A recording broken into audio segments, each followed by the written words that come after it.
العالمین والصلاة والسلام علی سید الانبیاء والمرسلین۔ سلسلہ اصلاح کی بات، موضوع سمندر کی لہروں پر چلنے والا نوجوان۔ حضرت سیدنا یوسف بن الحسن رحمۃ اللہ تعالی علیہ فرماتے ہیں کہ جب حضرت سیدنا ذوالنورین مصری رحمۃ اللہ تعالی علیہ کی صحبت میں مجھے رہتے ہوئے کافی عرصہ گزر گیا تو میں نے ان سے بہت زیادہ مانوس ہوا اور ان سے ایک سوال کرنا چاہا، اور میں نے پوچھا، حضور آپ کی زندگی میں سب سے پہلا اور عجیب ترین پیش آنے والا واقعہ کون سا تھا؟ تو سن کر انہوں نے ارشاد فرمایا کہ میرے جوانی کے دن تھے تو میں کھیل کود میں اکثر مشغول رہتا تھا، محو رہتا تھا۔ پھر اللہ تعالیٰ نے مجھے توبہ کی توفیق دی، میں نے اللہ تعالیٰ سے توبہ کی۔ توبہ کرنے کے بعد اللہ تعالیٰ نے توفیق دی، میں حج کا سفر کرنے کے لیے سمندر کے کنارے پر پہنچ گیا۔ اب سمندر کے کنارے پر جب پہنچا، جہاز کے انتظار میں تھا، تو میں نے دیکھا کہ وہاں ایک جہاز آیا ہے جس میں مصری تاجر موجود ہیں۔ میں بھی اس جہاز میں سوار ہو گیا، تو میں بھی ان کے ساتھ حج کا سفر کرتا ہوں۔ جب میں اس جہاز کے اندر سوار ہو گیا اور وہ جہاز سمندر کے عین درمیان میں پہنچا، تو جو جہاز کو چلانے والا تھا اس کی تھیلی پیسوں کی گم ہو گئی۔ اس نے پوچھ گچھ شروع کی، کسی سے اس کو پیسوں کی جانچ پڑتال کرتے ہوئے پتہ نہ چلا کہ اس کے پیسے کہاں گئے ہیں۔ اس نے سب کو اکٹھا کیا، جہاز کے جتنے مسافر تھے اکٹھا کر کے سب کی تلاشی لینے لگا، فردن فردن سب کی تلاشی لیتا رہا۔ اس جہاز میں ایک بڑا خوبصورت حسین و جمیل نوجوان موجود تھا جس کے پیشانی سے چمکتا ہوا نور فضا کو معطر اور پرنور کر رہا تھا۔ اس کی پیشانی بتا رہی تھی کہ یہ اللہ کے سامنے گڑ گڑاتا رہا ہے، سجدے ریز ہوتا رہا ہے۔ اس کی پیشانی پر نور اور سجدوں کے نشانات موجود تھے۔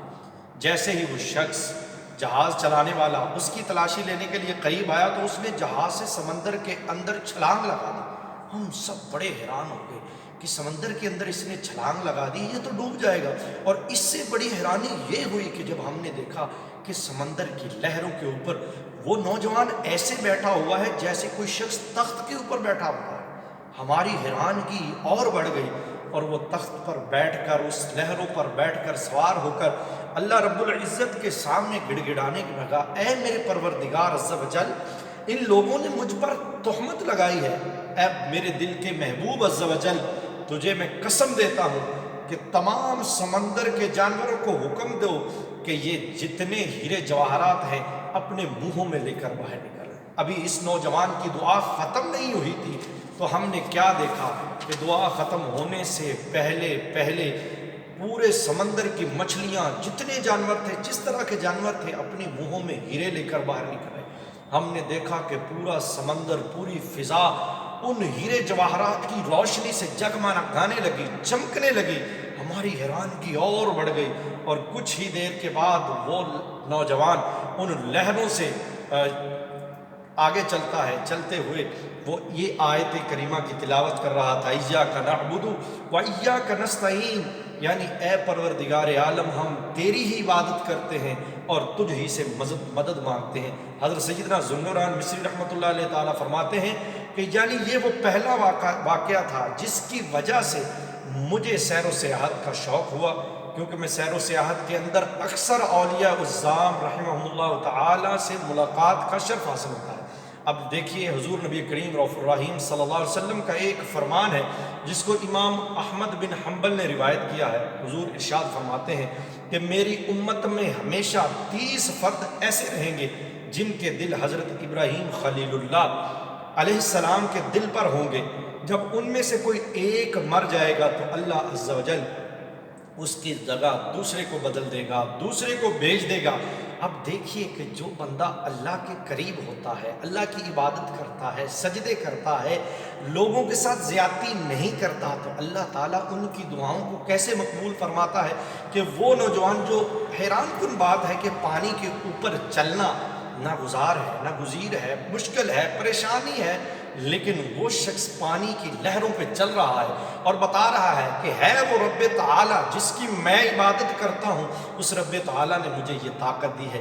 وہ رب جس نے دعا قبول کی اور مچھلیاں باہر منہوں میں ہیرے لے کے نکل آئی، ایسے ہی ابھی ابراہیم خلیل اللہ کی قربانی دیکھیے کہ اللہ کی رضا کی خاطر اپنے بچے کو قربان کرنے کے لیے تیار ہو گئے۔